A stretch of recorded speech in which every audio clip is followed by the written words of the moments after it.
Hey there, welcome back to another week of Cooper's Virtual Cooking Club. My name is Rafi, and today we're going to be making an awesome unstuffed cabbage recipe. So make sure you have a head of cabbage ready, and we're going to get right into it with our ingredient list. Before we get started, I want to give a special shout out to one of our biggest fans, Tahila Mayer. I hope you're watching this, and I hope you enjoyed this video. So for this recipe, you're going to need 3 pounds of ground turkey, ground chicken. You can even probably do it with fish if you'd like. If you're not really a meat eater, you can do it with ground beef as well, which is what people typically do with cabbage. However, in my house, we like to do this recipe with ground turkey. So I have 3 pounds of ground turkey in a bowl over here. Additionally, I have 1 onion cut up, pretty very fine. I have a 3/4 of a cup of rice. Additionally, you're gonna need 2 eggs, okay? So that's the meat part, and then let's talk about the sauce part. So you have to make sure that your sauce is good also. So you need about 4 8-ounce cans of tomato sauce, which is about 32 ounces, one of those big cans. And I have about 1.5 cups of tomato juice, which is much more liquidy. Tomato juice is typically found in those bottles, so that's kind of a good way to know. If you only have tomato paste or crush up tomatoes, you can use water to help even out the ratios. Additionally, I have some maple syrup here. You're going to need about 2 cups of sweetener for the sauce. So I like to use maple syrup. You can use sugar, you can use brown sugar, you can use coconut sugar, you can use honey, you can use stevia or Splenda or whatever you like to use to sweeten. Additionally, I have some lemons over here that we're going to add to the sauce, and some spices for the meat, which I forgot to mention. So we're going to combine our dry ingredients, which would be the onions and the uncooked rice right here. You can use white rice. I'm using brown rice. You can use quinoa, or if you don't like rice or quinoa, you can leave it out. It's fine. It'll be just fine. Additionally, make sure you have a good pan or a good pot. I have this kind of soupy type of pot, which is very sturdy. Whatever you have that will fit all your ingredients. So we're going to get started by combining our dry ingredients, like I said, and then we will work on the sauce. So follow along. So first thing we're going to do is we have our ground turkey right over here. I'm going to combine it with the onion and the uncooked rice. So just pour that right over it. And then I'm going to crack 2 eggs. You don't need to mix them. Everything will get mixed. I'm wearing gloves because this is raw poultry, and we're going to end up kind of mixing it up. So you can use a spoon, or I'm using gloves. And then you're going to want to season this a little bit with some salt. I have some garlic powder here. Whatever kind of seasonings you want to use, by all means. Okay. That all of our ingredients are combined here, we're going to mix them up, and then we will work on our sauce. Wow, this is freezing. It's so cold. Okay. Now that that's all combined, now we are going to work on the sauce for this. So like I said, you're going to need a few lemons. So the first thing I'm going to do is I'm going to cut up my lemons in half, and then I'm going to squeeze out the juice into the tomato sauce that I have right over here. So with these lemons, if you don't really like citrus type of flavor, you can use less of the lemons. You can use just 1 or 2, but the recipe calls for 3.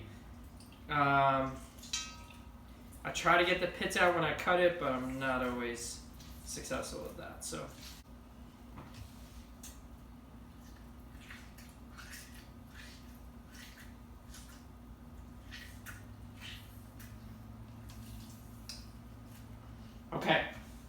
okay, so now that our lemons are in our tomato situation, we're gonna mix in 1.5 cups of tomato juice.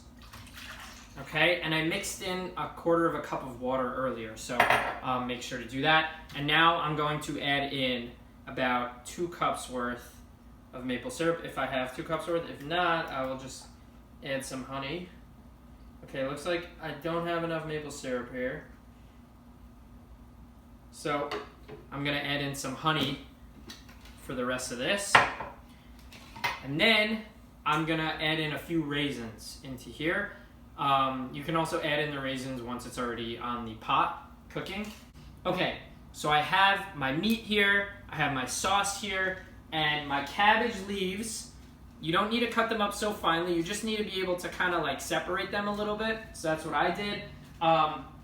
So you're gonna separate them, you're gonna lay them at the bottom of your pan with about 2 tablespoons of oil, of cooking oil, and you're gonna let that get hot so that the leaves toast a little bit. Once the leaves are a little bit toasted, you hear sizzling, then you're gonna put your meat on, okay? You're gonna let that cook for a few minutes, like maybe 3 or 4 minutes, and then you're gonna add in your tomato liquid here. I don't even know what to call it because you have tomato juice and tomato sauce, but anyway, so you're gonna pour that all in. So you're gonna have all the ingredients into that pan, and you're gonna bring it to a boil. You're gonna bring your pan to a boil. Once your pan is at a boil, that's great. You're gonna cover it, and you're gonna turn the heat down so that it's just a simmer. It's not boiling anymore, really. And then you're gonna let it simmer for about 40 minutes to an hour, you know, depending on how intense the heat is and depending on how big your pot is, how well the heat is distributed. So it kind of varies. You have to play it by ear. But by the end of it, your cabbage leaves should be soft and your meat should be kind of like meatballs almost. Okay, so we're gonna transfer over to the stove. I'm gonna show you guys the steps one by one and get your cooking oil ready, okay? So you need 2 tablespoons of cooking oil of your choice. Hey everyone, so first order of business, we're gonna get our pan heated up. We have 2 tablespoons of olive oil in here heating up, and I'm gonna get my cabbage leaves ready because those are the first order of business here. So you can fan them out a little bit, like pull them apart like so, and then just kind of like lay them out on the bottom when you see that pan is getting hot. A good way to know if the pan is getting hot is if that oil, you see it kind of starting to dissolve a little bit and it's shrinking. And then you put it down and you'll hear a little bit of a sizzle. So that's what I'm going to do. I'm going to lay down my cabbage leaves, and then I'm going to let those toast for probably 2 minutes. And then I'm going to put my, my ground turkey mixture in there, or whatever kind of meat you're using. You can probably also use, you know, the Beyond Burgers. They have the ground meat. You can use that for this too, for all the vegetarians out there. So yeah, you hear that sizzle. That's a good sound. That's what you want. And then I'm going to grab my meat mixture and my liquid, just to have that ready, okay? You're also going to want a spoon of some sorts, like a big spoon, so that you can kind of make sure everything is being evenly cooked. And also it's good for portioning out the meat. Okay, so I have a big spoon.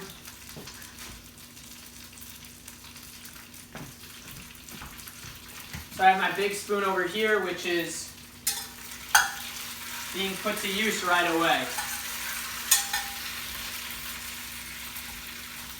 If there are any like big chunks, you're also going to want to break that up, so you can use your spoon to do that, or you can do it in advance.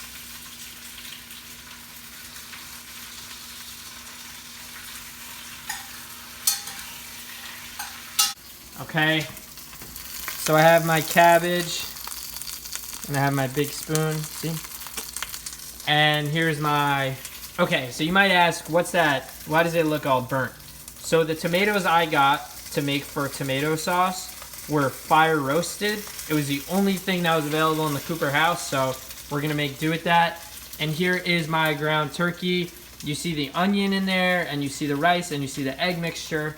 So, yeah, we're underway here. Just wanna toss those around. You wanna make sure it doesn't get like burnt or anything. And I'm gonna put my meat on in a little bit. Okay, so stay tuned. You know, also with this, I have a lot of meat here, and my pan / pot isn't so big, so I kind of want to portion it appropriately. You can make these into like meatballs and do a meatball recipe. So yeah, this looks good.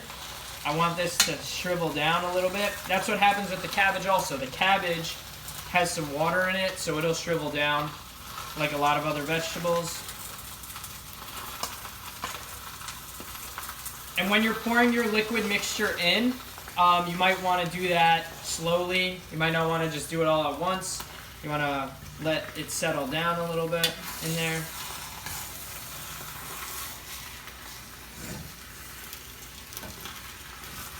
Okay, so we combined our tomato sauce with the meat.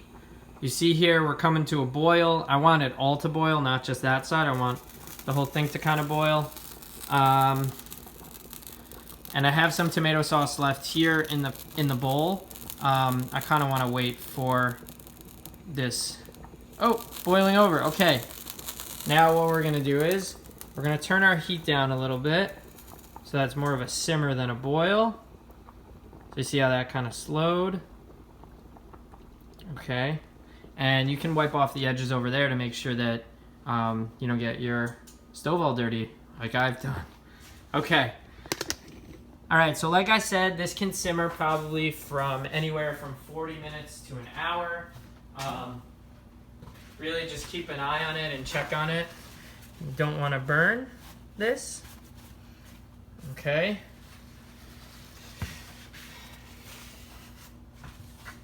I suggest using as big a pot as possible so that, you know, things don't really spill over. So here we go. Okay, so you see my heat is on the lower end because I want this to simmer. So I'm gonna cover that up, and this will probably cook for about an hour. And I'll check with you when it's all done. And look at that, our cabbage is unstuffed and it is done. It was on the stove for probably about an hour and 10 minutes or so. My heat is on about a 3 out of 9, so just something to keep in mind. Hey there, so our unstuffed cabbage is done. It was on the stove probably for about an hour and 10 minutes or so. I just wanted to make sure that everything was kind of like cooked to completion. So what's great about this recipe is that it combines not only a lot of different food groups, but it also combines a lot of different health benefits as well. Cabbage and tomatoes both have tremendous amounts of vitamins and minerals. Additionally, protein is very important to have as a substantial part of your diet. So having that ground turkey in there, or if you're going to use ground chicken or tofu, either way, just having something in there that has protein is very important to your body. It's very important to keeping your muscles growing and keeping them strong. So I hope you enjoyed this video, and I hope you can send us some photos or videos of you making a recipe like this. Please let me know if you have any suggestions or comments. I hope to see you soon, and I hope you have a great rest of your week. Take care. Bye.